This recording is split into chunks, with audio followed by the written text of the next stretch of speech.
Continuing with item 57, Councillor Leech. Thank you, Lord Mayor. Slightly embarrassing slip of the tongue there. I'd just like to make a very brief comment in relation to Exec Minute 16057 on housing affordability. I have to say that I'm disappointed by the poverty of ambition within the key principles in relation to the Council's approach to social housing.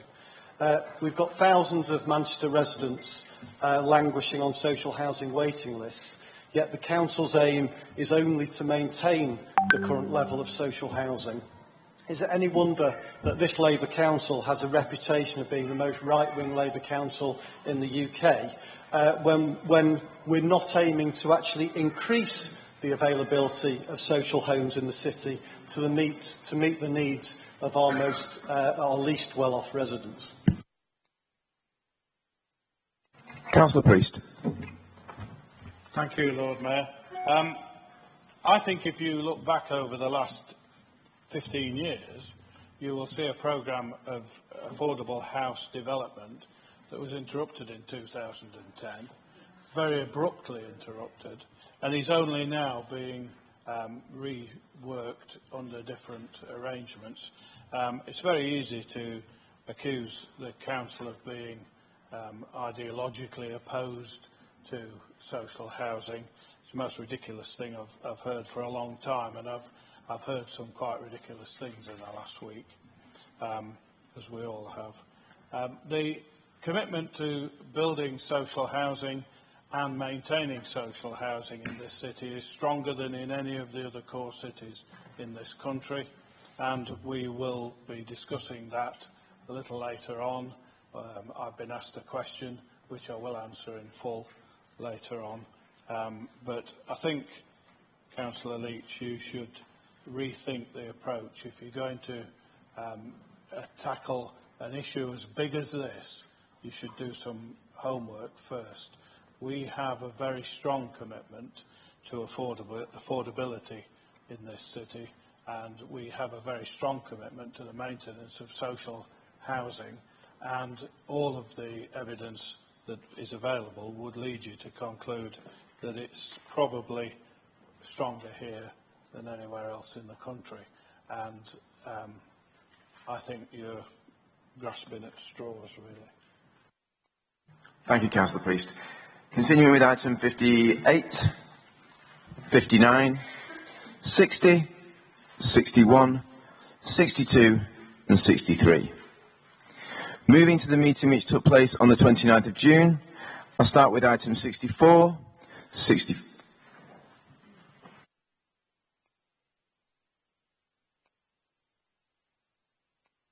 So, Councillor Cookson.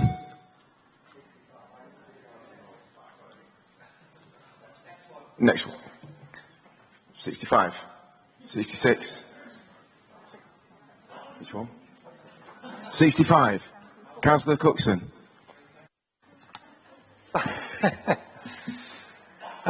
Thank you, Lord Mayor. Sorry about the mix-up with the numbers there. Good afternoon, everybody. I'm just going to speak very briefly on the situation that we've had recently since the vote on the European referendum about the rise in hate crime, and we have seen this come from people who seem to have got the idea that if they voted to leave the European referendum, that seems to have given them some sort of carte blanche to go attacking anybody that they didn't feel had a right to be in the city or in the country, for that matter. And as we know, Manchester is one of the most diverse cities in the country, and we are very proud of that, and we do not tolerate hate crime, and we never will. I would just like really to add that in my experience, where hate crime and prejudice has started with racism, it doesn't normally end there, and I also on that like to say that we should not be tolerating hate crime of any kind, and my fear is that it will extend from racism to homophobia and transphobia and things like that, because, as I said, this kind of hatred starts with attacking one group of people and has on more than one occasion led to attacking everybody else as well. So I just want the council to, continue in the work that they're doing to prevent hate crime and to tackle it when it arises, because we will not tolerate it in Manchester. We won't tolerate it now. We didn't tolerate it before the referendum result. We won't tolerate it after the referendum result, and we will never tolerate it in the future. Thank you. Thank you, Councillor Cookson. And is it still on item 65, Councillor Orr? Yes. Hi, Lord Mayor, councillors and public members. On the 23rd of June, Britain voted to leave the EU. Since the Brexit, Greater Manchester hate crime reports rose by 50%, yet not all crimes are reported. Brexit has legitimised racism and made it socially acceptable. Many Brexit supporters interpreted the results as a permission to be abusive towards non-white British and EU citizens living and working in Manchester. They are ordering people to leave Britain and return to their home, in some cases causing damage to their properties and leaving threats of life. Most EU nationals are hard-working people who contribute to our economy and have accepted Manchester as their home. Theresa May, who will be the Prime Minister later on today, has not promised that the rights of EU citizens living in the UK will be protected. This causes anxiety and uncertainty for many EU families. Many children are born, grew up and went to schools in Britain. The only language they know is English. They identify themselves as British. Now, so many people and children are told to go back. Go back where? That Britain is the only home they know. Those words are hurtful and imply that they don't belong in this country, as reported in media. People are scared to leave their homes, speak in their own languages on the street, even speaking English. They believe that all Britain is against them.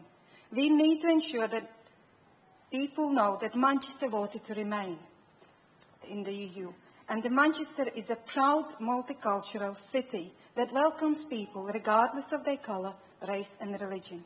Hatred is more likely to cause emotional, physical harm, and it damages communities and undermines diversity. Together, we need to ensure that Manchester will not tolerate abuse and hate crime and encourage victims to report the hate incidents. Everyone has the right to feel safe and confident about who they are. I have been contacted by many Levenshulme residents who are concerned about the recently reported rise of racism and hate crimes. Our residents believe that we all have a duty to stand up and stamp out racism, hate and xenophobia. We are proud to live in a diverse and tolerant society. Racism and hate crimes have no place in our city. Manchester condemns racism and hate crimes. We cannot allow hate to become acceptable. Therefore, we must work to ensure local communities and programmes have the support and resources they need to fight and prevent racism and hate crimes. We must reassure all people living in Manchester are valued members of our community. Thank you.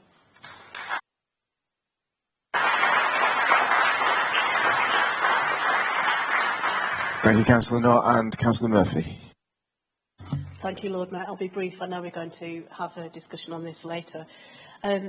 Manchester is a city built on tolerance and respect for everybody, regardless of their background, regardless of where they come from, and regardless of any other aspect of their life and behaviour. We're a city that's built on immigration, that's built on trade. There's a very worrying rise before the referendum, if you look at the statistics in hate crime, particularly racist crime. There's also reported today a worrying increase across the country in crimes against disabled people and disability hate crime. Councillor Cookson has referred to worrying about an increase in homophobia and transphobia. I think we need to be really clear that this will not be tolerated in our city. It is a rising numbers, but it's still a very small minority of people who feel they've been given licence by the referendum to express their views publicly, and we will not accept it, and we'll take action against it and stand up, as we always have done, to make Manchester an inclusive and tolerant city. Councillor Lees. Thanks, Lord Mayor, and thanks for the contribution from members on the subject. I would say a little bit more following on from Councillor Murphy, bearing in mind that the catalyst for this was the European referendum, who the victims, or largely the victims, of reported hate crime. I take the point that's been made by Councillor Noor that a lot of hate crime isn't reported. It's something that a lot of members have raised outside the meeting. But the victims of hate crime, reported hate crime, the biggest single category of people who are Asian or black, not European citizens, not ever European citizens, that of people who were once maybe citizens of Europe, we now find victims of hate crime, people with Polish surnames who moved here, fought in the Second World War but moved here in the 1940s. And we're talking about their children and their grandchildren. We're talking about Italian-named families who moved here a century ago, and we're talking about third, fourth generation, as well as what Councillor Murphy said about disabled people.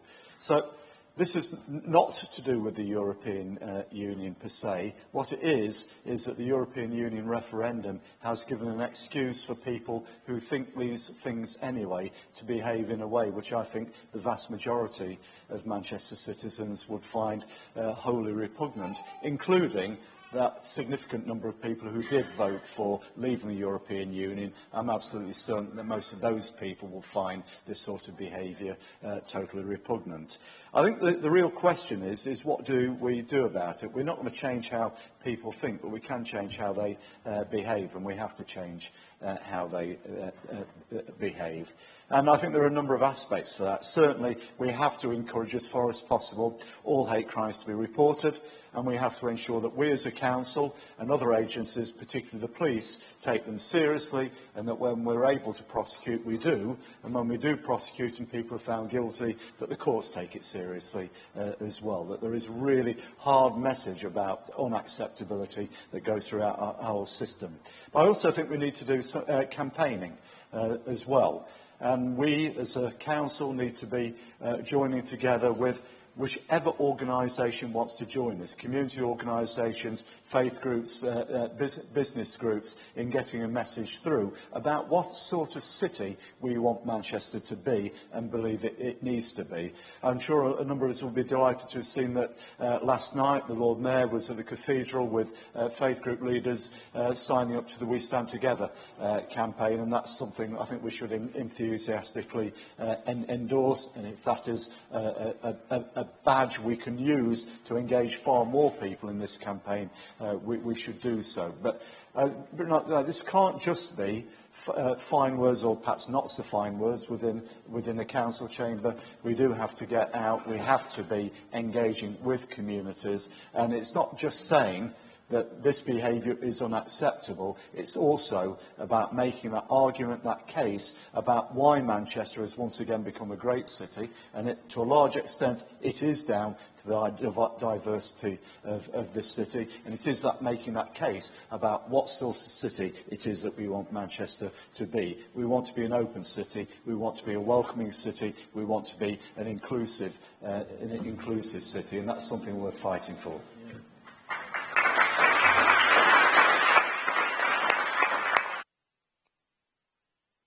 Thank you for all the comments on that item. Moving on to item 66, 67, 68, 69 and 70. For item 71, I call Councillor Lees to move the recommendations to increase the Children's Investment Fund by £10,160,000 to delegate authority to the City Treasurer to release money from the reserves. Move along, Mayor. Are those recommendations agreed? I will continue with items 72, 73, 74. For item 75, I call upon Councillor Lees to move the recommendations to approve increase the capital budget for the Environment and Operations Programme by £88,000 and the Northwoods Capital Programme by £4,918,000. Move, Lord Mayor. Are those recommendations agreed? Continuing with items 75, 76, 77 and 78. For item 79, I call on Councillor Lees to move the recommendation to approve a capital budget increase of £6,700,000 for Once Central Park and the Space Project. Move, Lord Mayor. Are those recommendations agreed? Continuing with item 80, 81, 82, 83, 84 and finally 85. Those minutes are received.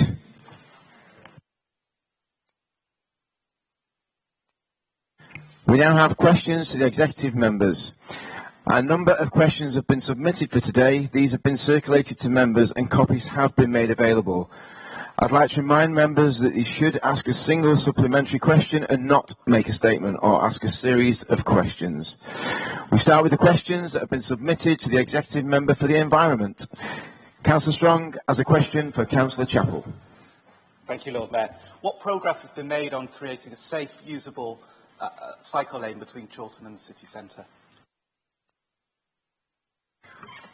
Thank you, Lord Mayor. Some initial designs were drawn up for the Chorlton Cycleway, which is a funded project, and we remain very committed in principle to delivering a safe and usable cycleway along that route. However, we have paused the process while we fully evaluate the lessons that we can draw from the Wilmslow Road cycleway experience. So once that evaluation is complete, later on this year in autumn, we'll then be restarting the process with the Chorlton cycleway. Thank you. I'd like to welcome the fact that funding has been secured for this cycle lane. It's something that myself and the two other Chorlton Labour councillors have campaigned on for a number of years now. I think it's quite sensible to pause and reflect and look at the mistakes that were made over the Wilmslow Road cycle lane. But I want to be clear that we do need a proper public consultation before we go any further. Yes, there definitely will be a full public consultation on it. Councillor Ellison, you have a question for Councillor Chappell. Thank you, Lord Mayor. The question is connected to the debate that we've just had, but nevertheless very relevant indeed. Can the executive member for the environment confirm the yearly highways expenditure budget for the city since the start of the coalition budget in 2010 and the spending cuts on the highways budget the council has had to implement since then? Yes, I can. The centrally funded capital expenditure, which covers capital maintenance and highways improvements, was in 2010-11 £12.5 million. In 2011-12 it was £8.3 million. In 2012-13 it was £4.5 million. 2013-14 it was £4.2 million. And in 14-15 it was £4 million. 15-16 it was £4.2 million, and we're projecting it to be £4.2 million this financial year.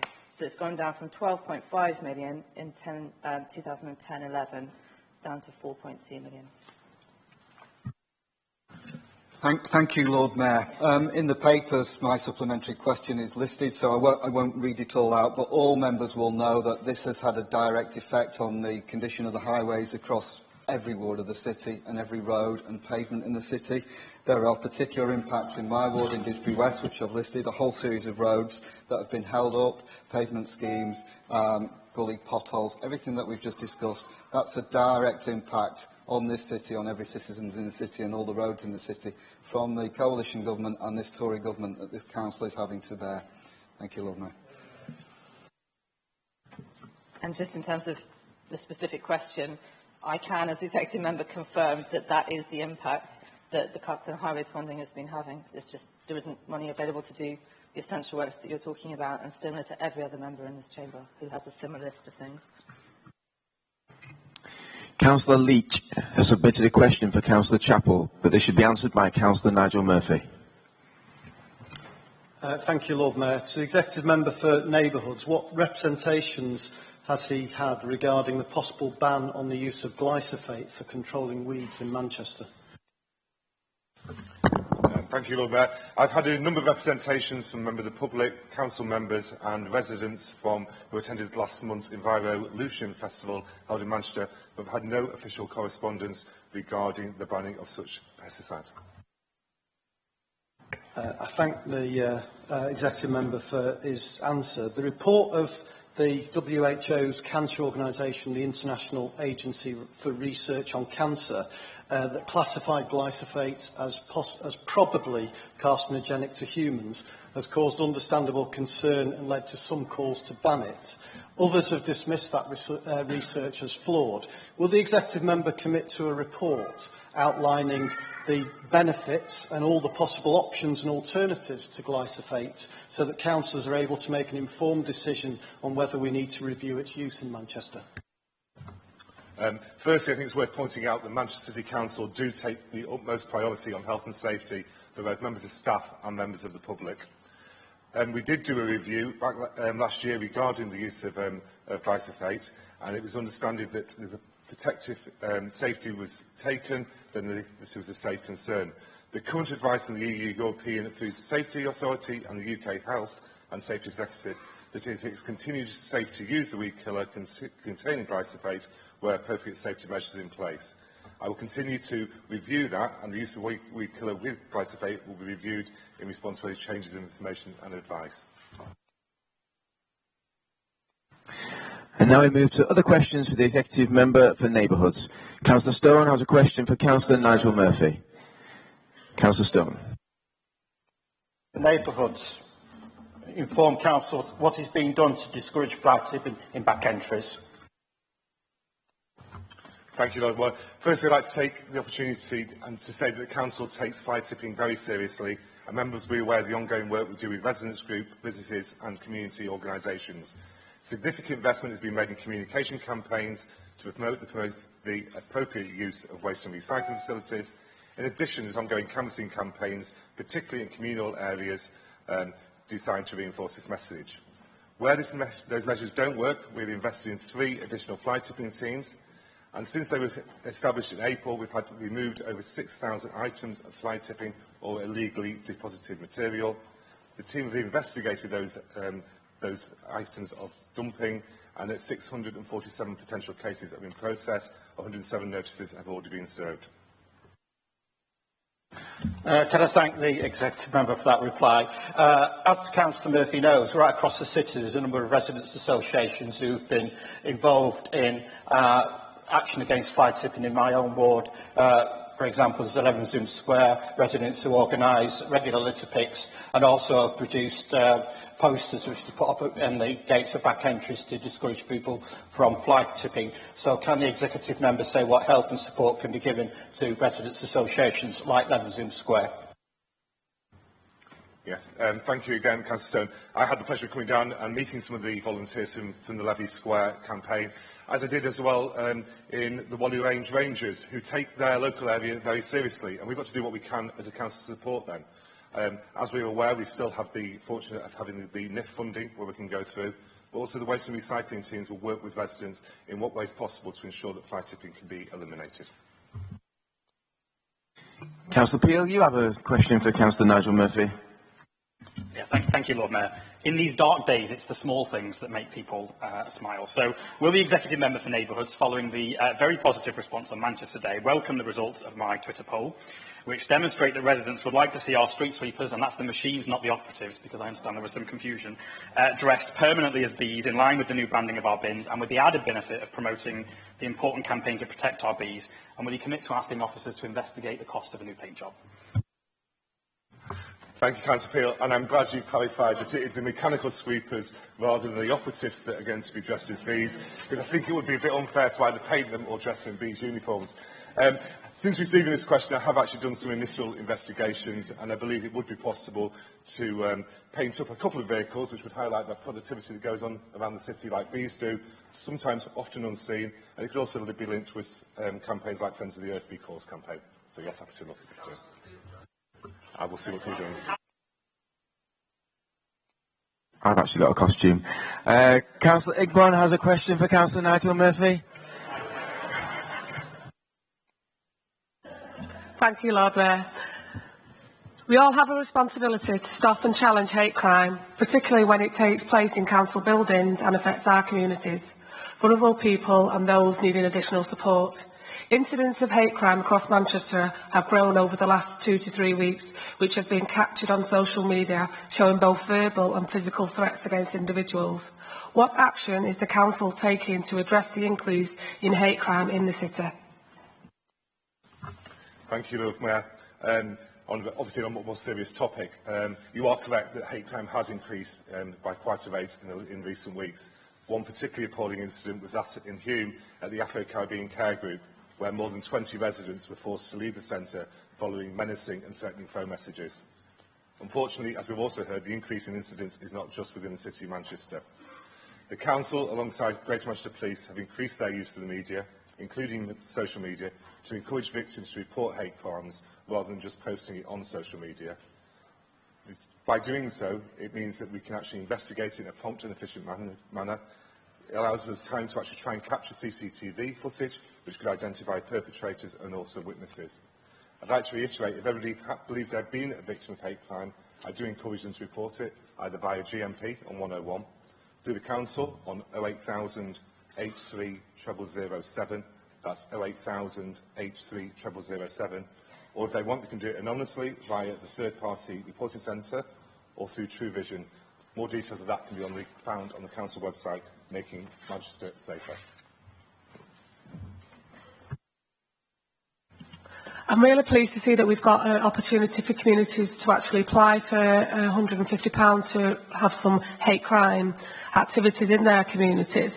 Has there been a big uptake in that? And if there hasn't, how are we going to get that message out? Thank you. I don't have the individual figures on what take-up there has been, but following this very successful launch of our charter back in February this year, there has been more awareness, but I agree that we've all got responsibility to do more.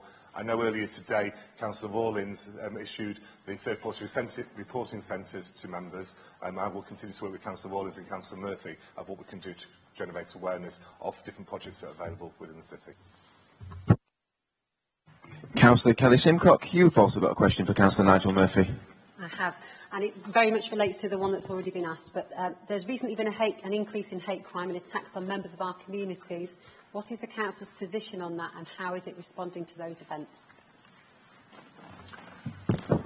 Thanks, Councillor Simcock. I think we've already heard from the Leader of the Council how serious we're taking it as an authority. And the Council, it cannot do it alone. We've got to work with partner organisations and community groups across the city. We've already heard of the event that the Lord Mayor attended last night in the Cathedral, and there's a Peace and Unity event taking place there on Sunday. I think it's probably useful to thank and put on record our thanks to the Dean of the Cathedral for the work he does on the Hate Crime Forum that meets on a monthly basis, and before all these events were taking place, or the recent spike that's taking place. And he's done that as a way of actually pulling people together to feel they can actually share that experience and learn from it. But we need to work with organisations, whether that be the courts and magistrates, and anyone who's got any involvement in this, of how we can actually try and put an end to it in the city.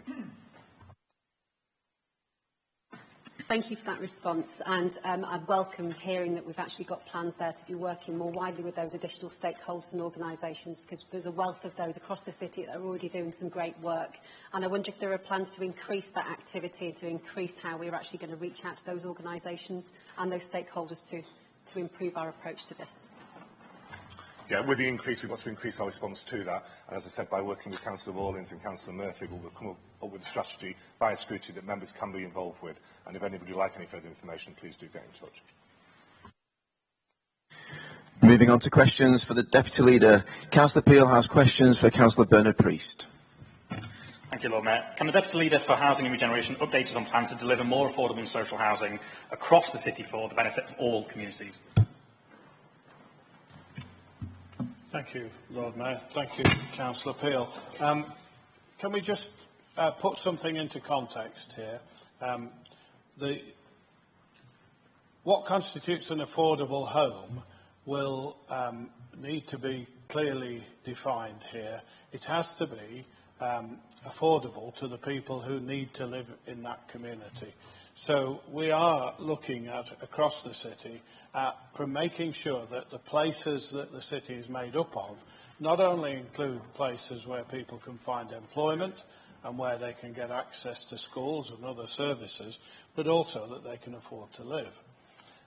That will mean that some of our attention has got to focus on houses that are being purchased by people, houses that are being rented by people, and those houses that are being rented will come into two categories: those that are being rented from social landlords, the traditional housing associations and the council itself, and those that are being rented from the private sector.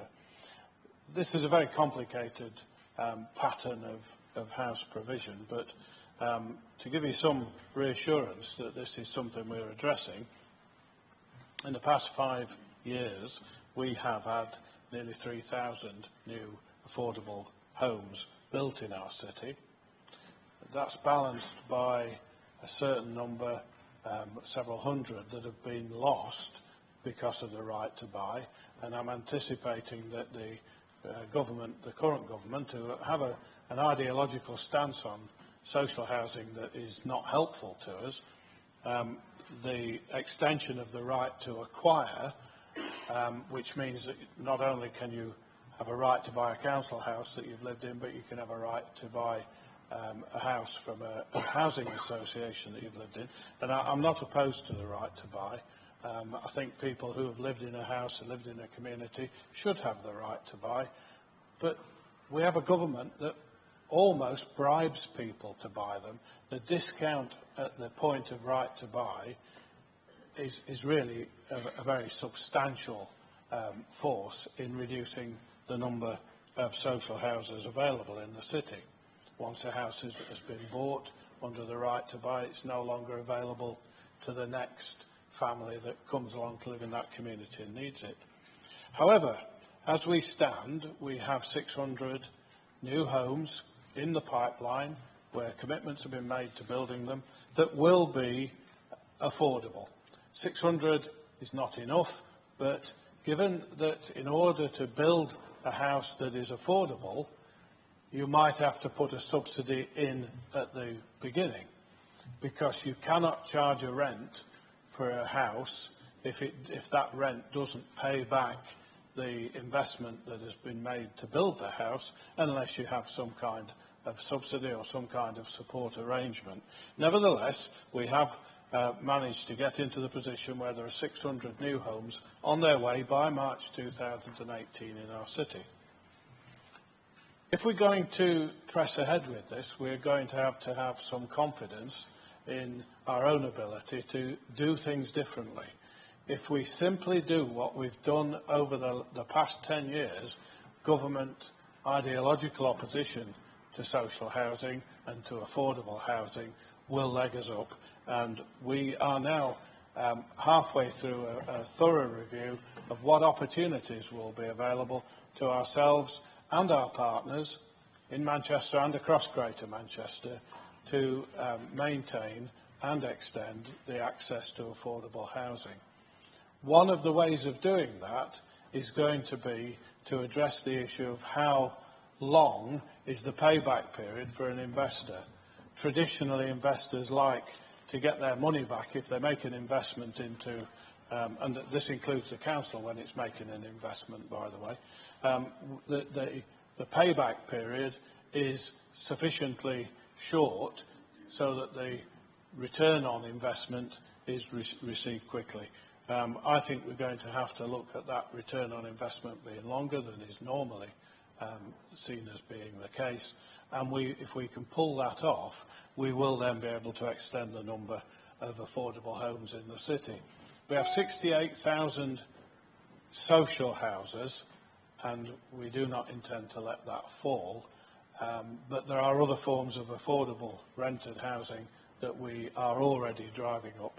So I'm confident that we will get this issue brought to the point where Mancunians have got access to affordable housing wherever they're living and whatever their level of income.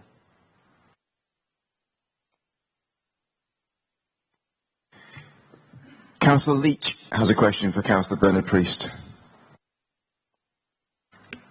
How many disabled facility grants have been awarded by Manchester Equipment and Adaptations Partnership for homes of disabled foster carers in each of the last 5 years? It's an interesting question, this, and I'm looking forward to the supplementary question because I think there is something possibly here that's worth investigation, but unfortunately it's not possible to answer this question. The grants are given on the basis of need. The status in terms of foster care of that family is not recorded at the moment. Therefore, in order to answer the question, we would have to take all of the households that have had the grants and then match that with the list of households that are acting as foster carers and look for the match.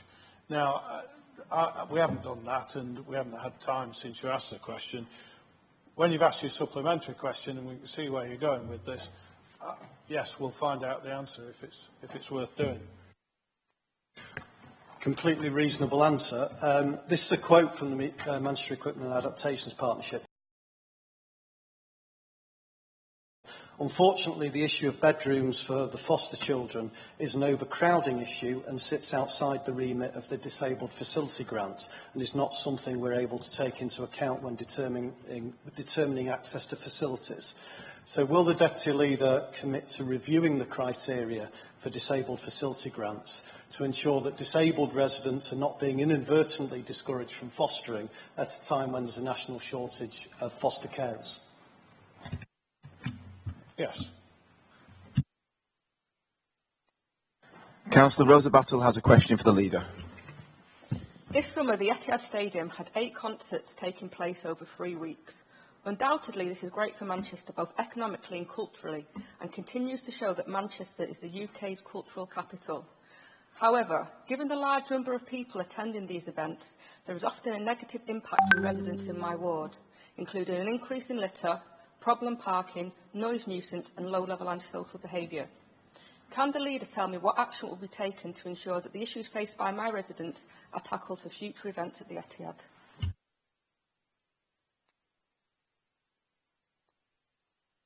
First of all, Lord Mayor, I think I need to declare an interest in answering this question as a Manchester City Football Club season card holder. I think we've seen elsewhere in the city events, comparable events, where I think we've really managed to get right the way that those are stewarded and managed. A lot of that, I have to say, having taken place under Councillor Battle's stewardship when she had responsibility for events as part of the Culture and Leisure portfolio. I think particularly of Park Life, which takes place in Heaton Park, and so somebody who lives 9 minutes walk from Heaton Park, over the last 2 years it has had virtually no impact on most residents at all, and the number of complaints has gone down very, very significantly. All of that is paid for by the Park Life organisers, and I think we ought to enter into discussions with the Etihad and indeed any other organisers of major events across the city to ensure that we have similar arrangements in place in everywhere where residents are likely to be affected by large numbers of people going into an event and coming out of an event of this sort. Thank you for that response. Even though it's probably a much smaller crowd for the football matches that they hold at the Etihad, can we make sure that review includes the football matches as well as the big-scale pop concerts?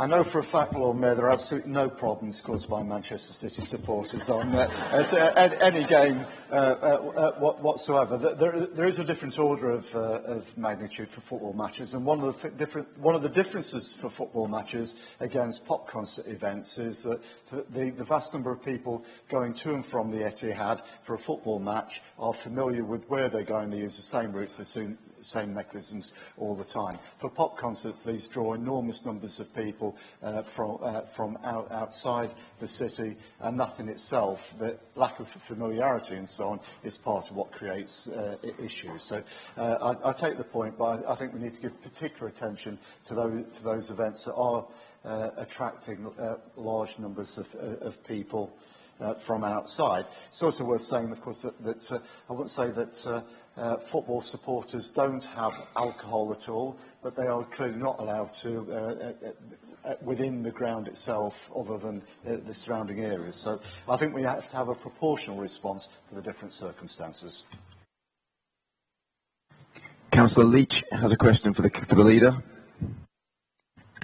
Will the Leader of the Council commit Manchester City Council to support the Royal British Legion's Count Them In campaign to have questions on the armed force community included in the next census? Yes. Councillor Tommy Judge, who is the lead member for Armed Forces, has been in discussion prior to this with the Royal British Legion, and he is intending, on the back of those discussions with them, to bring forward a notice of motion to the next meeting of the Council, committing us to the Count Them In campaign. Pleased to hear that, and in that case, can we include in that notice of motion something committing us to writing to ministers and local MPs to gain their support as well?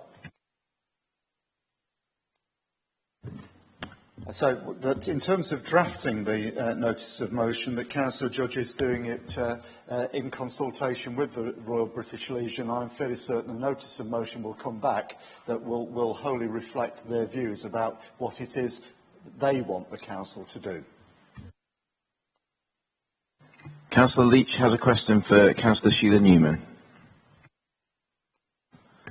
What discussions has she and council officers had with CHS Learning Trust regarding plans for an 8th form entry free school in the central South Manchester area, and when did those discussions take place?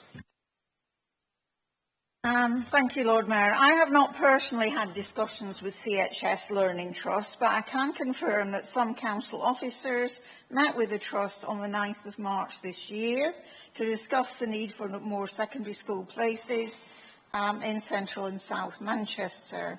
There's currently a high demand for places in this area, and this will only increase from 2018 to 2020. So support was given for the proposal to explore a new free school in the area of south central Manchester. Chorlton High School has a great reputation in the city. It has a good Ofsted and is supported locally by the community, and they are proposing to consult on the possibility of opening a free school. Chorlton High School contribute to the family of schools that serve the city. When plans for the West Didsbury Church of England primary free school were brought forward, the Labour Council put every barrier in its way, and only one Labour councillor supported it, and only after it had been approved. So can the executive member inform council whether she and her colleagues will be supporting the free school application? Yes or no? Well, it depends on the application, but we need more places. The pressure for primary schools has now moved into the secondary sector, so we want good schools in Manchester for all our children.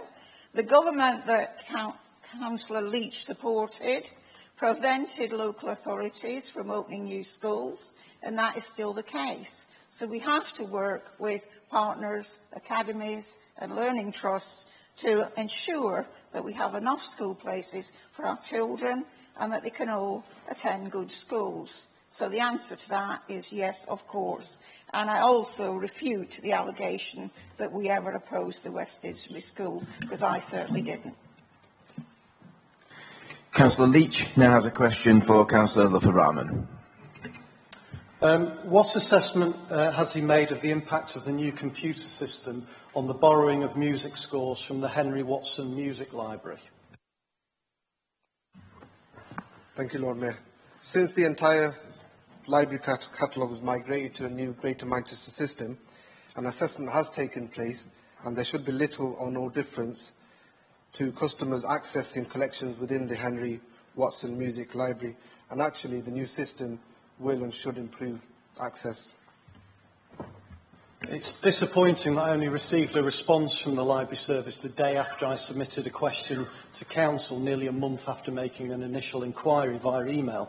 The response I've received suggesting that library users should email the Henry Watson Library 24 hours before visiting fails to recognise that A, there are still people not on email, and frankly makes the service less accessible and less customer focused.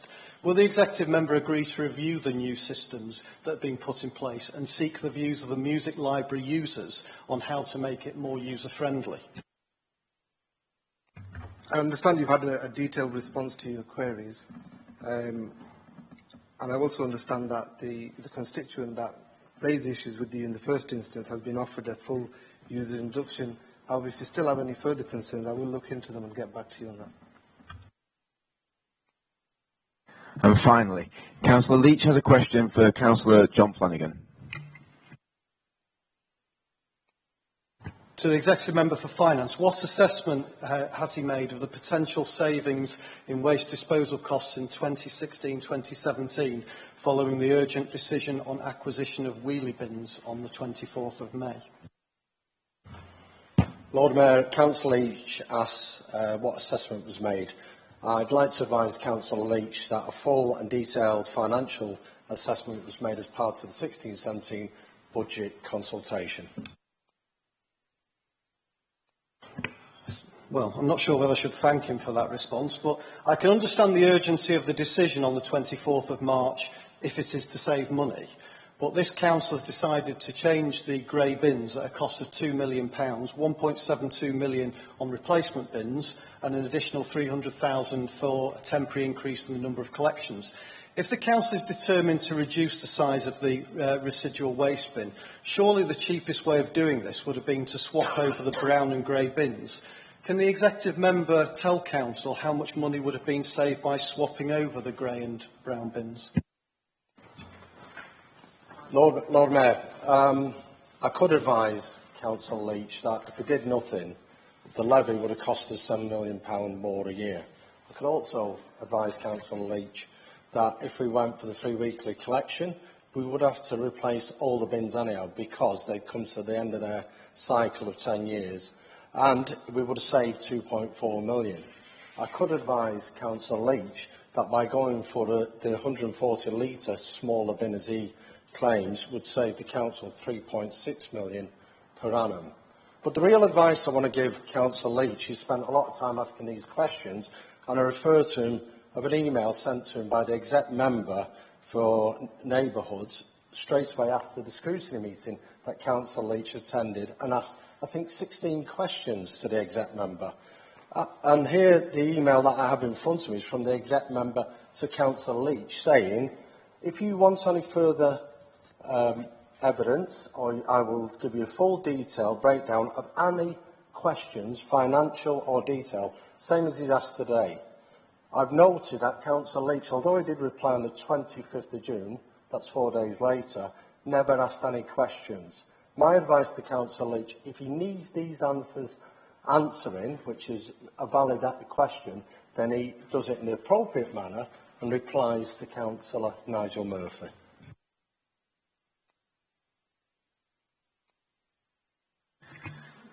Going on to the scrutiny minutes.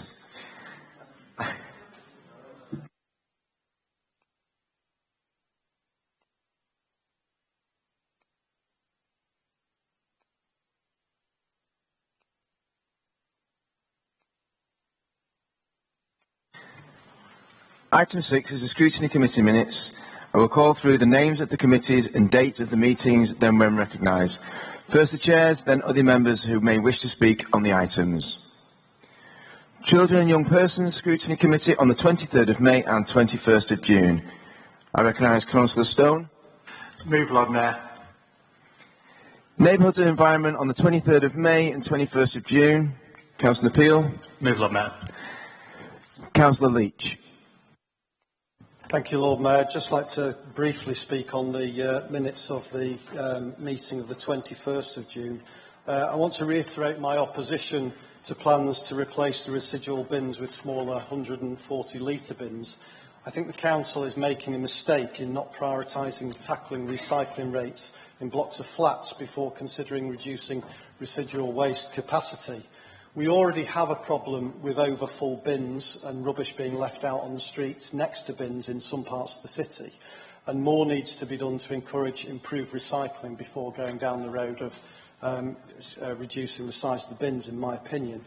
I've seen no justification for choosing to replace the existing residual waste bins at a cost of about £2 million, in preference to swapping over the grey and brown bins. I don't accept the comment of the Executive Member for Finance who suggests that all these bins need replacing. Certainly the ones anywhere near to my house seem perfectly adequate at the moment and don't need replacing. And the projected savings that the Executive Member assumes will be made are only based on the assumption that other local authorities will not improve their recycling levels at the same rate as Manchester expects to achieve. If we don't end up decreasing our proportion of the bill, what will be next? Will it be then going to 3 weekly collections with much smaller residual waste bins? Councillor Murphy, I'll let you answer that, please.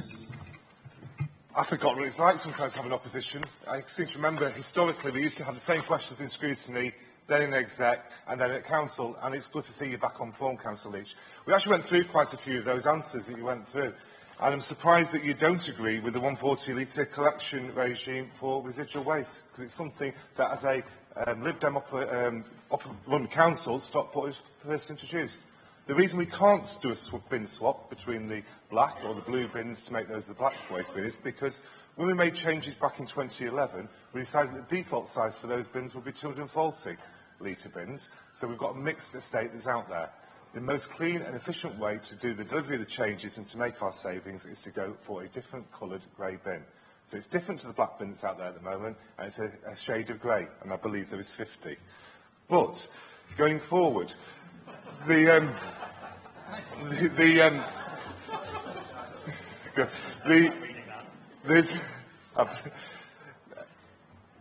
got to take waste seriously, and you are correct that if other changes in other authorities took place, then the savings could not be made. But unfortunately, Manchester is now lagging behind the other authorities. The average waste size across the whole of the Greater Manchester waste areas is either 70 or 80 litres per week, so Manchester is now in line with that. When I made the changes back in 2011, I estimated we'd save between £10 and £12 million on the actual waste disposal. I'm pleased to announce to Council, actually my estimates were almost bang on. Just over £11 million of difference in waste bins would have been the bill of disposal if we'd not changed to alternate weekly collections. So I feel quite confident in the saving of £2.4 million. And the money that was being spent on the bins, on the swap out, will be repaid within 9 months. Economy on the 24th of May and the 22nd of June. Councillor Amesbury. Move, Lord Mayor. Communities and Equalities on the 24th of May and the 22nd of June. Recognise Councillor Rawlings. Move, Lord Mayor. Resources and Governance on the 25th of May, 30th of June. Councillor Ollerhead. Move, Lord Mayor. Health on the 25th of May and the 30th of June. Councillor Craig. Move, Lord Mayor. The minutes of the Joint Health Scrutiny Committee were not available at the time at this meeting, so they'll be reported in the next Council. All those minutes are received by the Council.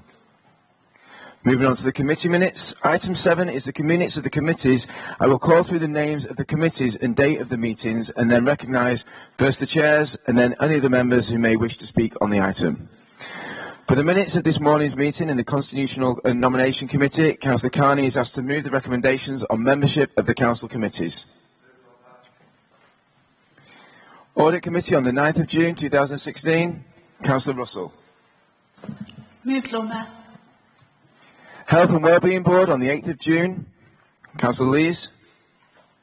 Move, Lord Mayor. Licensing and Appeals Committee on the 6th of June, Councillor Longston. Licensing Committee on the 6th of June, Councillor Longston.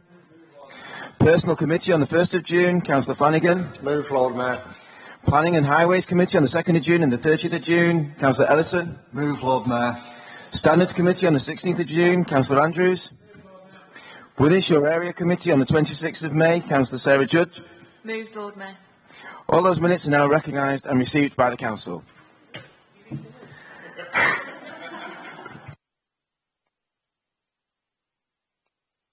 We now move on to the business of the Combined Authority and Joint Authorities and the Joint Committees. 2 questions have been submitted for item A, and these have been circulated to members and made available to the public. Councillor Leech has a question for Councillor Fender. What representations has he received from motorcyclists regarding allowing motorcycles into bus lanes across Greater Manchester? Thank you, Lord Mayor. Well, apart from a delegation that parked their bikes outside my house in the run-up to the last general election, I personally haven't received any representations, but Transport for Greater Manchester, in response to consultations that they've undertaken, have received 1 from the Motorcycle Action Group and 5 from individuals. Thank you, Lord Mayor. I understand I can't actually ask a question, but I'm allowed to make a comment and then there can be a debate potentially. I'd been led to believe that all members of Transport for Greater Manchester were contacted directly by letter or email asking that the authority adopt a policy to support the use of motorcycles in bus lanes across the whole of Greater Manchester. In my view, this would have no negative impact on congestion, and there is evidence to suggest that this would make roads safer for motorcycling, and given the number of motorcyclists that are killed or seriously injured on our roads, I think that's something that we ought to support. Many motorcyclists in Greater Manchester feel very let down by the attitude towards motorcycling by Transport for Greater Manchester, and work needs to be done to build bridges and to work together to improve safety for all our road users.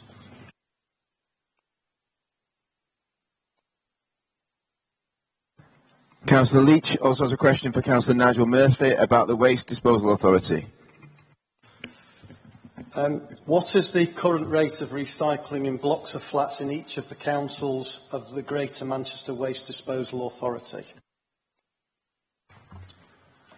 Thank you, Councillor Leech. As you may be aware, as I've been a former member, the Greater Manchester Waste Disposal Authority is a disposal authority rather than a collection authority, and as such does not record recycling rates to flats across Greater Manchester. It purely records the waste when it's delivered to Greater Manchester Waste at the weighbridges into which types it is. So unfortunately that information is not held by the Greater Manchester Waste Disposal Authority. Thank you, Lord Mayor. I'd just like to comment on that.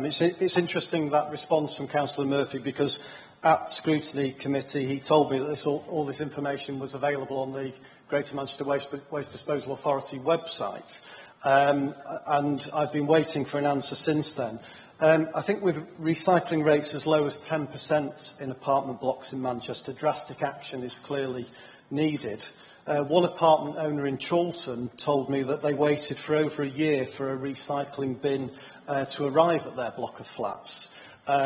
This doesn't encourage people to recycle their rubbish, and those who are used to and have done for many years recycling, it just gets them out of the habit. I think the plans for apartment waste and recycling collections are at best vague. And in Scrutiny we got no information about what discussions had taken place with other local authorities around the country that also have large blocks of flats and apartments within their local authority. And it'd be interesting to know what action is being taken to try and actually work with other local authorities that got it right, to find out what works and what doesn't. The petitions debate for item 9 was dealt with earlier in the meeting, so we now move on to item 10. The recommendations in the report of the Strategic Director of Children's Services have been circulated. The leader is asked to move the recommendations as set out in the report. Move, Lord Mayor. Are those recommendations agreed? The report of the City Solicitor is for Council to note. So moving on to notice of motions, item 12, and its academies, and I call Councillor Craig to move the motion. Thank you, Lord Mayor. In the last budget, the Tories made clear they wanted to force all schools to become academies, an aim much against the advice and indeed the will of educational experts, heads, teachers and parents. There was understandably backlash against what's an ideologically driven and costly process. It was led by schools alongside trade unions, the Labour Party and backbench Tory MPs, and it achieved a welcome retreat. But in truth, today we don't quite know what we face. When we wrote this motion, we were concerned that Nicky Morgan, the Education Secretary, would attempt to plot ahead and force schools to become academies through the back door. But in today's fast-moving times, we don't even know who will be Education Secretary by the end of the day, never mind the end of the week. So the purpose and message of this motion is clear. Whoever is Education Secretary in the government, Manchester City Council opposes the explicit and implicit forced academisation of our schools. Across the country, we have a fragmented school system and a crisis looming for our schools. Schools are facing real-time cuts, teacher shortages and endless overhauls in curriculum, assessment and exams. Teachers and pupils are facing enormous strain. The crisis is real, and we need a real solution to this crisis, not an ideologically driven structural change that will cost in the region of 1.3 billion. 1.3 billion that could be spent, as it is meant to, improving outcomes for our children. The government claims the impact of academies have been transformational in young people's life chances, and this is widely accepted. However, it seems not accepted by evidence. We've seen the recent headlines citing research from the UK Statistics Authority and the Sutton Trust, and even Sir Michael Wilshaw, the government-appointed Chief Inspector for Schools, criticises, quote, the mediocrity of academy chains and calls time on the growing Walmart philosophy facing our schools. So it's clear that academy chains are not the magical panacea to systemic problems. So what is? Here in Manchester, we are proud that 90% of our children attend a good or outstanding primary school. We have a range of different types of schools in the Manchester family of schools. The key isn't their structures. The key is their hard work and collaboration to achieve the best outcomes for their children. It does our fantastic teachers and head teachers a disservice when it is claimed otherwise. And I'll give you an example. Green Ant Primary School in my ward in Burnage, it's gone from being in special measures in 2006 to an Ofsted outstanding school, and just last week won Greater Manchester Primary School of the Year.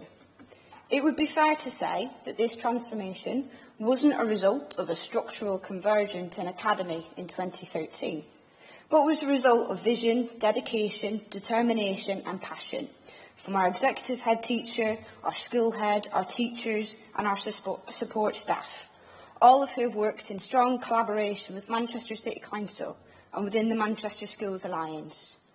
Partnership working that has a focus on making the system work for our children, not the other way round. Manchester's journey to achieve our ambitious standards is not yet complete. We work hard to ensure that despite fragmentation and pressures, we work with our schools. Forced academisation is an attack on our approach of collaboration. And the landscape will no doubt continue to change. So we have a clear message.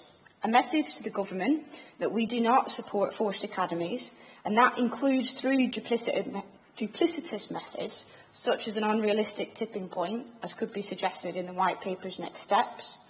We have a message to schools. This Tory government may offer to set you free and absolve its responsibility, but we as a council want to work with you and support you in a collaborative way. And finally, to Manchester residents, we want Manchester children to have a world-class education, and despite government obstacles, we will continue to work with our schools to make this goal a reality. Thank you.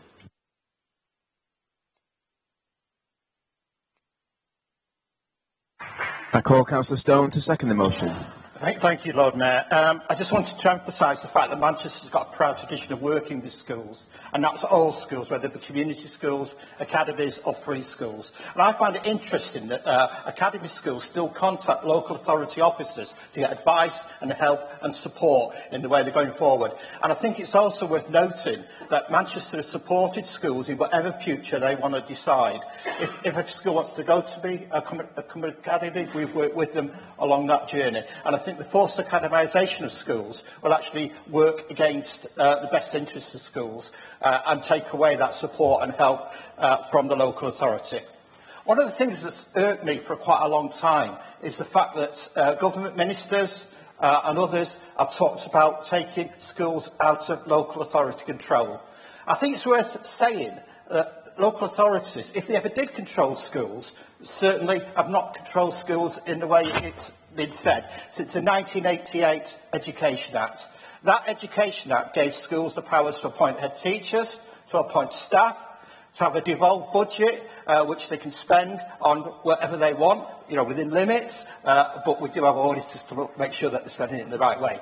But the point I'm making is that local authority has not controlled schools in the way that the government have said, at least since then, and I would argue even before the 1988 Act. And I think some of us who have been on trust governing bodies have found out we've actually got less control over our spending, over our staffing, over other things, because some of the trusts actually control.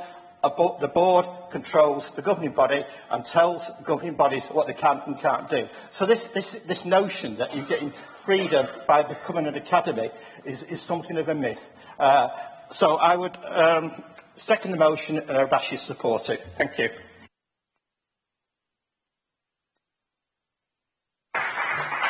Councillor Leech. Thank you, Lord Mayor. I'll be supporting this notice of motion, although I think it is a little bit garbled and confused, rather like Labour's own policy on education.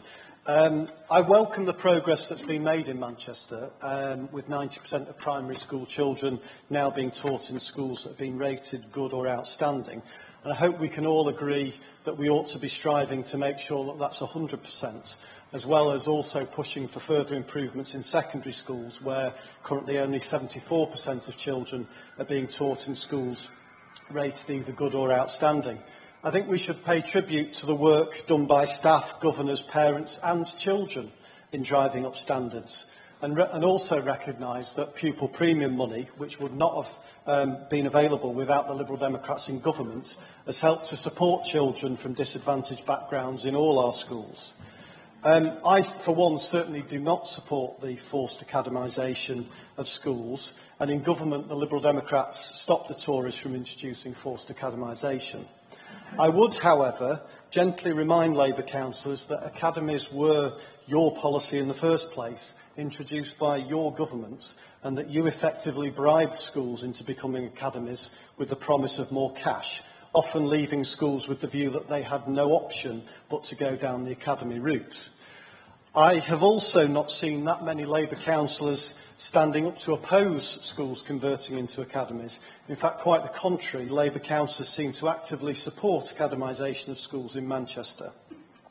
It's also interesting to note that there's no mention of free schools in the motion, but perhaps not surprising given the plans by CHS Learning Trust in Chorlton.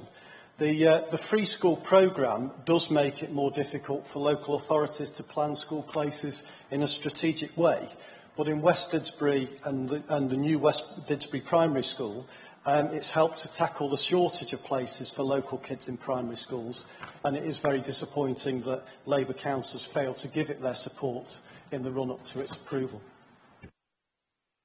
Councillor Sheila Newman. Thank you, Lord Mayor. I know we've got a long agenda and I won't speak for long. I think Councillor Craig and Councillor Stone gave excellent speeches and were very clear about what this motion is about.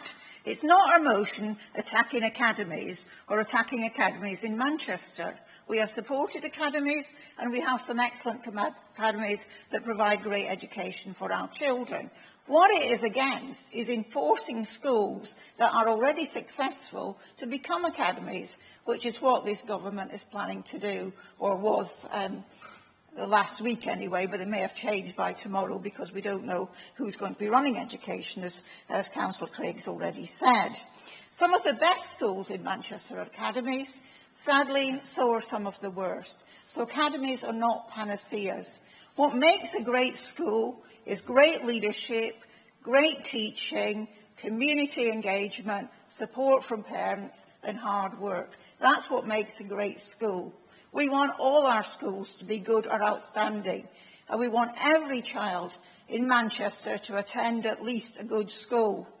But this proposal of a forced academisation from Nicky Morgan isn't addressing the real problems that face our schools, the real problems of teacher recruitment, the real problems of insufficient places, the real problems of the high needs block to support the most vulnerable special needs children in the city has not increased for 5 years. So don't tell me there's not been any education budget cuts, because that budget has not increased for 5 years when the number of pupils in the school have increased massively. So those things are not being addressed by enforced academisation of good schools. That is what we are against. We will support all our schools in this city to do the best for our children. Councillor Josie Serber. Hello. I don't know if I'm allowed to do this, just as a small point of order. Local councillors in Didsbury West, although ideologically we're opposed to free schools, we did support the free school going through because we recognise the very much needed of primary school places in our ward. Just would like to make that point.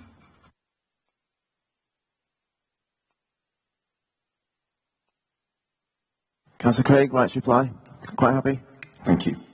I'll now put the motion to the vote. Those in favour say aye. Aye. Those against say no. I declare the motion carried. We now go on to the notice of motion on gender balance, and I now call upon Councillor Emma Taylor, who is actually making a maiden speech, to move the motion. Thank you, Lord Mayor, for giving me this opportunity to move this motion on this historic moment for our city and our council. They say that a week is a long time in politics, and the last 20 days have definitely been eventful. For the second time in this country's history, we will now have a woman in 10 Downing Street. However, here in Manchester, we are also making history.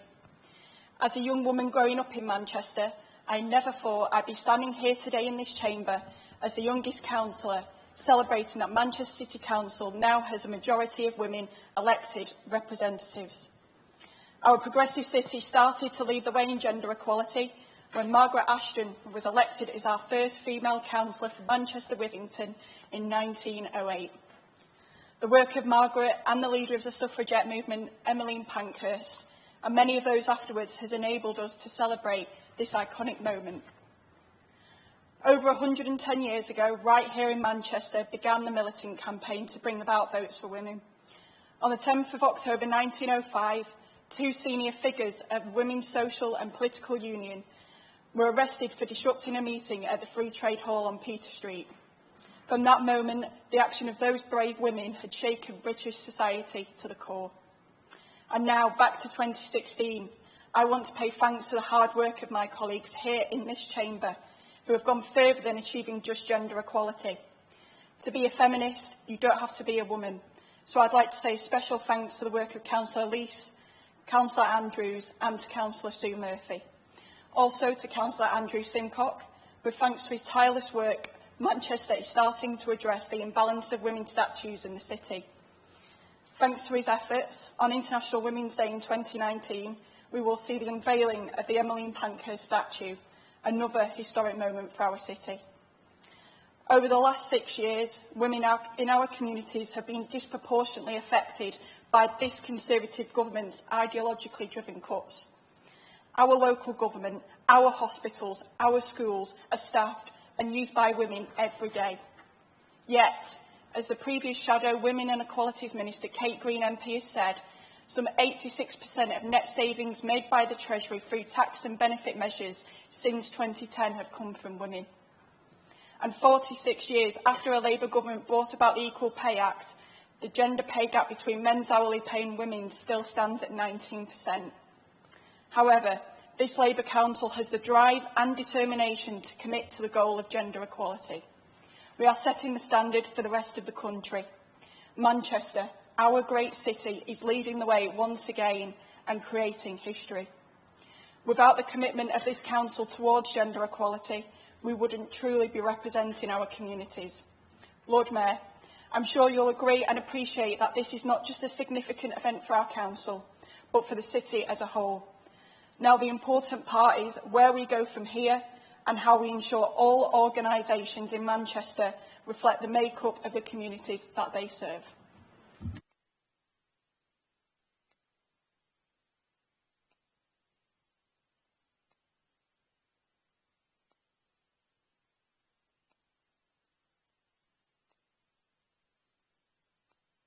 I now call Councillor Sarah Judge to second the motion. Thank you, Lord Mayor. Thanks, Emma. I've now got to follow that. Like my colleague Councillor Taylor, as a young woman growing up in Wythenshawe, I never thought I would stand in this council chamber as an elected member giving a speech to a council where the majority of members are women. I'm hugely proud to stand here as lead member for women to recognise this achievement today. Lord Mayor, equality is not just about women in this chamber. We must strive for equality across the rest of our council, our communities and businesses within our city. Out in our communities, there are still many barriers to women being equal. Issues such as domestic abuse, unemployment and food poverty still affect women disproportionately to men. We must recognise and support organisations within our communities that support and empower women in spite of the Tory government's continued cuts which affect the most vulnerable in our city. In Manchester, we have the Pankhurst Trust in Hume, Women's Voices in Longsight, Wythenshawe Safe Spots and the fabulous Enjoy Arts, just to name just a few. These organisations support thousands of women to overcome barriers and often help women to rebuild their lives after often very challenging times. There's also fantastic work being carried out by women leading in organisations across our city. For example, in Wythenshawe Community Housing Group, women like Jackie Allen and Sarah Cluter, both mothers who hold high-powered positions, these women deliver exceptional work, working to deliver for the people of Wythenshawe and Manchester. Women like this provide an inspiration to women across our communities. It is important that women see and hear about real positive role models like Jackie and Sarah who really prove women can do it. We have strong female councillors working with and for our communities. Councillor Suzanne Richards, chair of our Economy Scrutiny Committee, works tirelessly with communities across the city, helping to ensure our economy works for all. Councillor Richards is a true advocate for women's rights and she acts as a mentor to so many of us across our city, myself and Councillor Taylor included. Being a successful female is about the skills and knowledge that you bring to the table. Women councillors, past and present, have brought a huge variety of skills, knowledge and life experience to this chamber. I look around this chamber, I see female lawyers, teachers, community workers, mothers, public servants, economists and more. Lord Mayor, despite recent news, being a successful female has nothing to do with the shoes that you wear. To myself and many others, Manchester is a forward-thinking and innovative city. It is a city that welcomes diversity and promotes equality, and it is great to see that our council chamber is reflective of that. I also look forward to celebrating a brilliant female ancestor to this city through the Woman Chester statue. Next Monday, myself and Councillor Andrew Simcock will welcome Helen Pankhurst to our town hall to begin the process of choosing a sculptor for the statue that is due to be unveiled in 2019. It is great that Councillor Simcock recognised the need for more women to be represented in the statues in our city. There have been many incredible women in this city and we need to celebrate them. I'm incredibly proud that we stand in this chamber today with a female majority and that we have welcomed our first openly gay Lord Mayor and his husband. At these dark times, where hatred across the country is prevalent, we stand here sending a clear message that Manchester continues and will always continue to be a welcoming and diverse city that strives towards and embraces equality. Lord Mayor, I'm going to end on a quote from Emmeline Pankhurst. She said, "You must make women count as much as men. You must have an equal standard of morals. And the only way to enforce that is through giving women political power so that you can get that equal moral standard registered in the laws of the country. It is the only way." I think today she would be pleased. Thank you, Lord Mayor. I second this motion.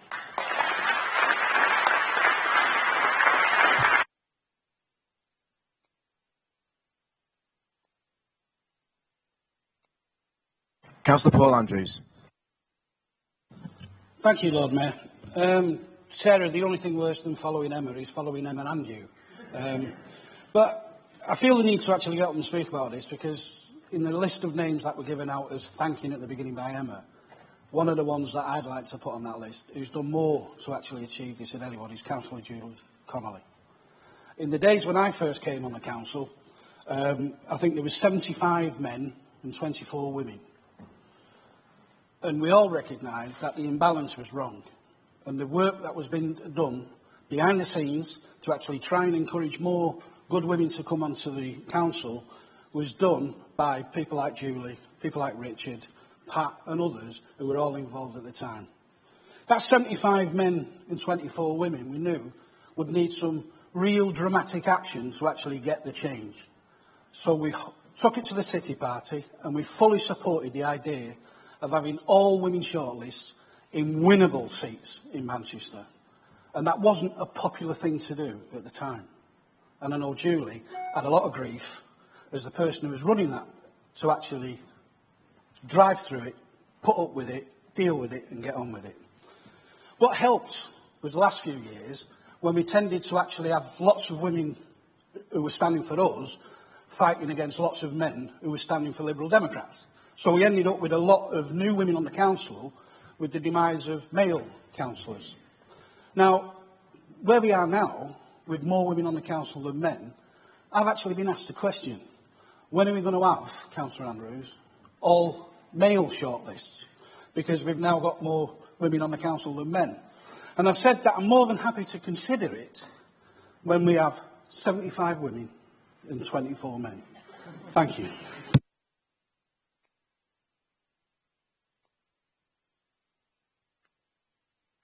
Councillor Leech. Thank you, Lord Mayor. Can I first start by congratulating Councillor Taylor on her maiden speech. I know when I was first elected to the council as the youngest councillor, it's a pretty nerve-wracking experience doing your maiden speech. Once again, I'm very happy to support this notice of motion, and I do recognise that the Labour Party has done a lot in this city to support gender equality and to get more women on this council. I also recognise that the Liberal Democrats have been less successful at this. I think at our best we got 1 in 3 of our councillors were women, despite taking positive steps to support women candidates with additional resources and support across the country. I think we've struggled partly as a result of the electoral system and undoubtedly as a result of our coalition with the Tories in more recent years. But I confidently predict that there will be some women Liberal Democrat councillors back on Manchester City Council after the next set of elections, and I'm sure you'll all welcome that. But I would caution Labour councillors against complacency, because politics in this city is still carried out in a fairly unpleasant macho fashion, with councillors and activists behaving sometimes in a fairly unpleasant way towards other politicians and members of the public, both in meetings and online. And while the council may better reflect the makeup of our city, it doesn't necessarily mean that the quality of representation actually improves. Councillor Lees. A very short point, or 2 points rather, Lord Mayor. First of all, I also think it's Councillor Judge's maiden speeches as well. And so I think we had 2 excellent maiden speeches this morning. But the point I really want to make, it follows on from Councillor Andrews, which is that we can only get more women councillors when we have more women candidates. And what Councillor Andrews set out is that the Labour Party quite deliberately and purposefully not only ensured we got more women candidates, that we got more women candidates in winnable seats. If you look at the candidates for this year's local elections, there is actually only one other party who will be able to claim that they've done similarly. In fact, they actually had slightly more women candidates than the Labour Party did, which is the Green Party. For all the other parties, mainstream political parties, they ought to be absolutely ashamed of the lack of women candidates they put forward. And amongst those, one of the parties that ought to be absolutely ashamed, about the number of women candidates they put forward were the Liberal Democrat Party. The Liberal Democrat Party are not going to have women councillors in here the way they're going, because they simply do not put women candidates forward. And actually, if Councillor Leech wanted to do anything at all today, he should have stood up and apologised for the appalling performance of their performance, not in giving women extra resources to support them, but the fact they don't put women candidates up in the first place. And if we go back, they never have done.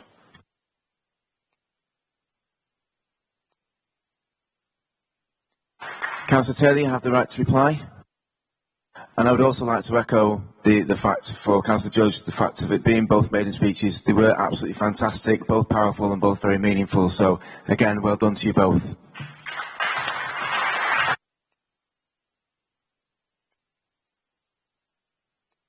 I'll now put the motion to the vote. Those in favour say aye. Aye. Those against say no. I declare the motion carried. We now go to the motion of highways, and I call Councillor Evans to move the motion. Thank you, Lord Mayor. I believe we've already debated the highways, so I just formally move the motion.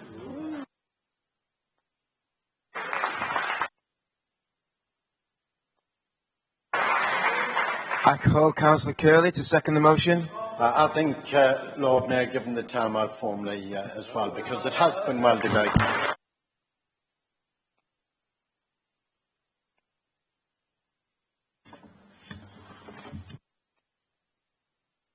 I believe there's an amendment that's been circulated. Councillor Paul. Thanks, Lord Mayor. Like the other comrades, I will keep my remarks very short. Thank you very much to Glyn for treating this as a friendly amendment, even though his motion is practically perfect like himself. I formally propose the amendment. And now Councillor Barrett to second the amendment. Second, Lord Mayor. Councillor Leech. Thank you, Lord Mayor. I'm not going to formally support this motion, although I am supporting it because I didn't speak on the section on highways earlier. I'll be supporting the motion and the amendment, and I'm going to ignore the party political attempt to blame the Liberal Democrats for the state of the roads in Manchester. I might remind the Labour Council that they have been running the council for the last 43 years, I think, since 1973, when I was 2 years old. Everyone's well aware that the condition of our roads in Manchester have been appalling for many years, with years of underinvestment during the period that Labour were in government between 1997 and 2010. In South Manchester, this was worsened by Labour's policy of calculating funding partly on deprivation, meaning areas like Didsbury did not get their fair share of the highways resources. Labour members are also equally aware of the fact that whoever had been in government would have been forced to make enormous cuts to council budgets, and it's about time that the Labour Party accepted their share of responsibility for creating the mess that they left for the coalition government to deal with. The council also needs to accept that it doesn't always get it right in its approach to roads maintenance.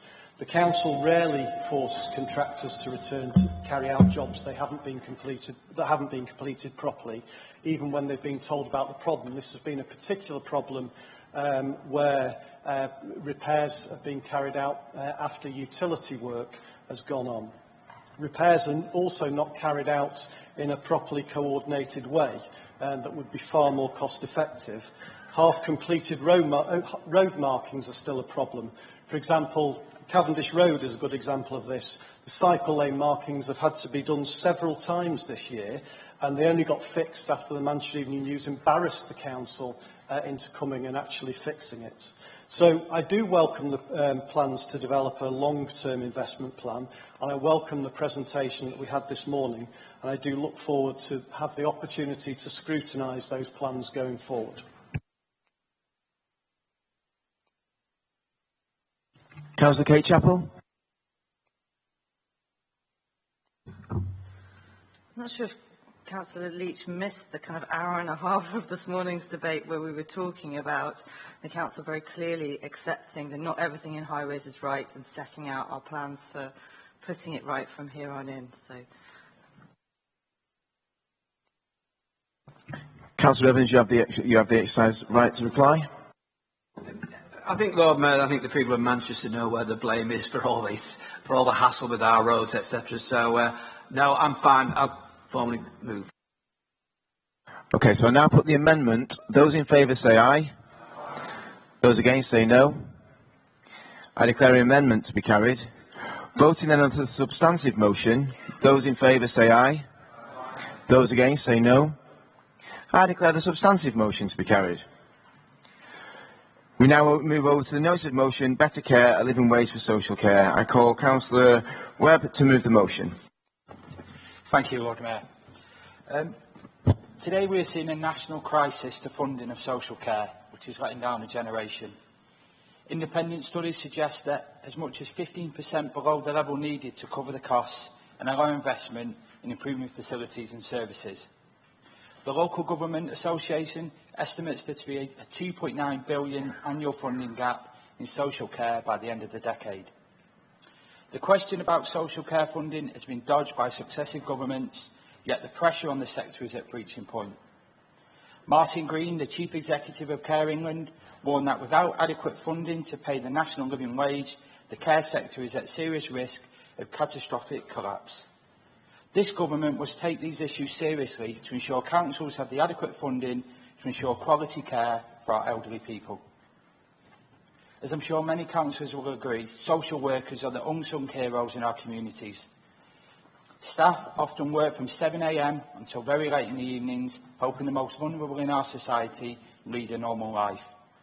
Yet carers continue to be denied the minimum wage, never mind the living wage. 18 months since the National Audit Office estimated that up to 220,000 home care workers were being illegally paid below the minimum wage, we still see the problem remains. I would like to praise the work of Unison in their campaign to support care workers who are legally underpaid, and I'm glad to see this has been highlighted in a parliamentary debate moved by Labour MP Paul Bromfield this year back in March. We would not tolerate this if it was happening to nurses or doctors looking after our elderly relatives, so why is it expected of care workers who do the same work in the silent hospital wards across thousands of living rooms and bedrooms in our communities? I'm sure every councillor here has their own story about issues relating to care, both good and bad. A few years ago, my own nan became ill and required care. Like so many, she wanted to remain in her own home. Unfortunately, my nan came victim of the 15-minute care visits, where care staff often had to rush in order to meet their high targets and move on to their next patient. The memory that always sticks out for me was the night I received a call from her in tears, which was very rare. My nan was one of the strongest people I knew, a tough Scouser who survived TB as a child before the NHS was even created. On the phone in tears, she told me how the carer had come, frantically rushed her around, made her tea and left it on the table. In all the rushing, the carer had not noticed that the microwave meal had actually burnt on the plate and was inedible. Luckily, I was able to rush over, get her settled and make some new tea and put her to bed. But the whole experience had left her shaken, and the next day I had to stay with her because she was worried it would happen again. This reminds me of the need for proper training of our care workers and how the 15-minute care visits often have awful outcomes as a result. Care work should be a vocation where staff receive high-quality training, including dealing with dementia and mental health issues, a clear pathway for career progression, an end to precarious contracts, paid for travel time, and all staff, regardless of age, getting the proper living wage, not this con one by George Osborne. Research shows if this happened, we would see a reduction in staff turnover and would drive standards up. Back in 2014, this council passed a motion in support of introducing the proper living wage for staff directly and indirectly employed by this council. I believe this council must take a leading influence in the agenda at the Greater Manchester level and ensure that these values are embedded in the Manchester Locality Plan and its approach to social care. Thank you, Lord Mayor.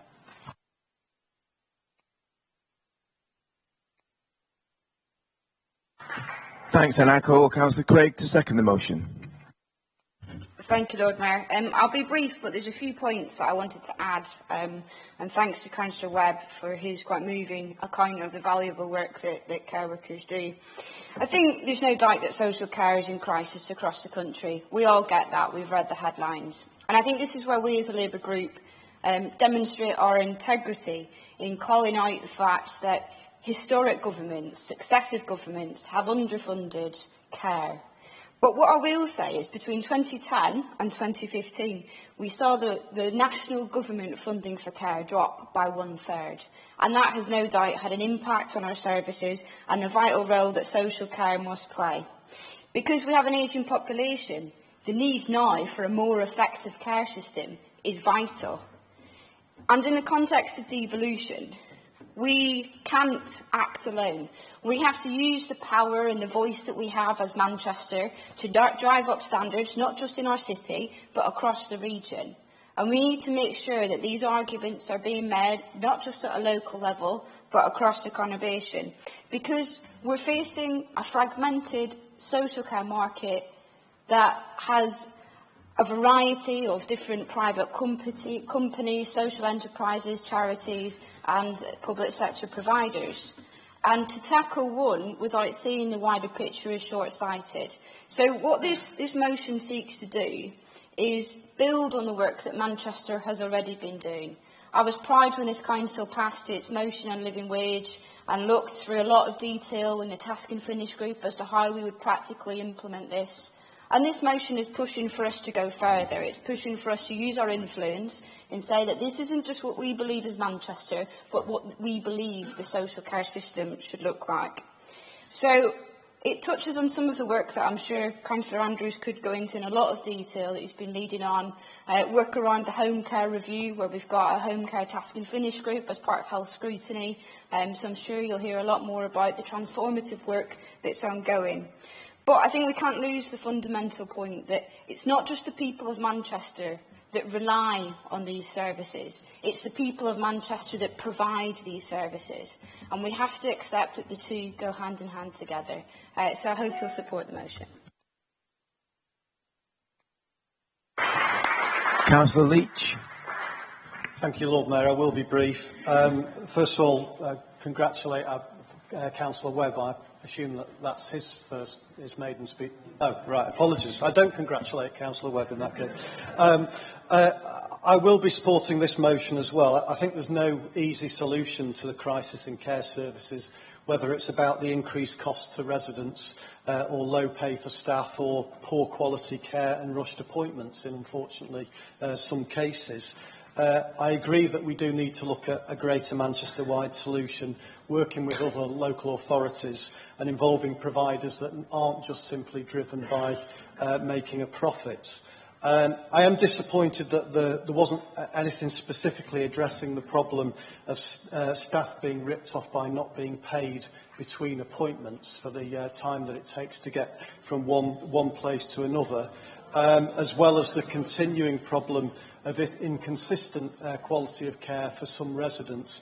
I remember a case a few years ago where I was visiting a resident and the member of care staff came to see her for a half-an-hour appointment while I was there and was literally there for 2.5 minutes because I actually timed it.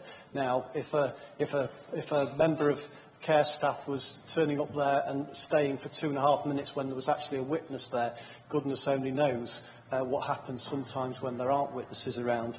So I recognise that this is a problem that we need to take a wider approach to find a solution to, and I'm happy to support this motion.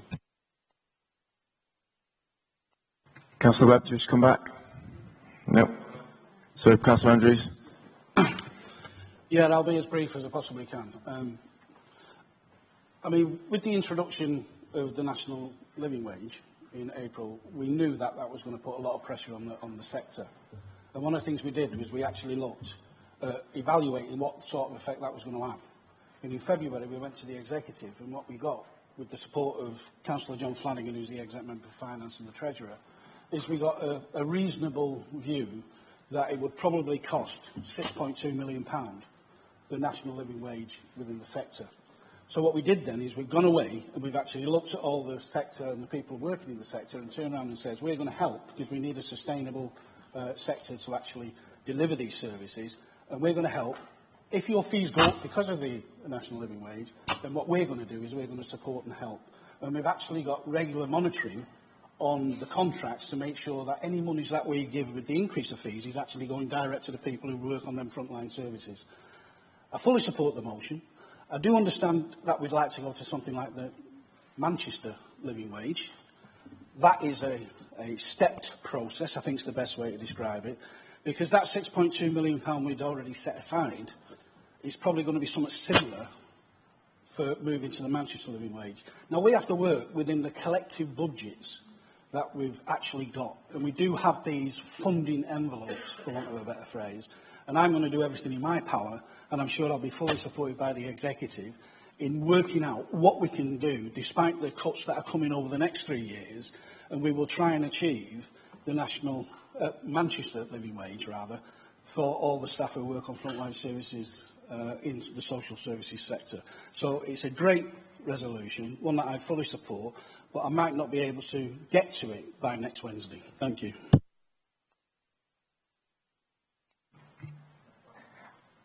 So I'll now put the motion to the vote. Those in favour say aye. Aye. Those against say no. I declare the motion to be carried. Now, I do realise that the next meeting is the 5th of October, and many of you will be going on holiday between now and then, so I hope you have a good little holiday and enjoy the rest. And that concludes the business, so I now declare the meeting closed.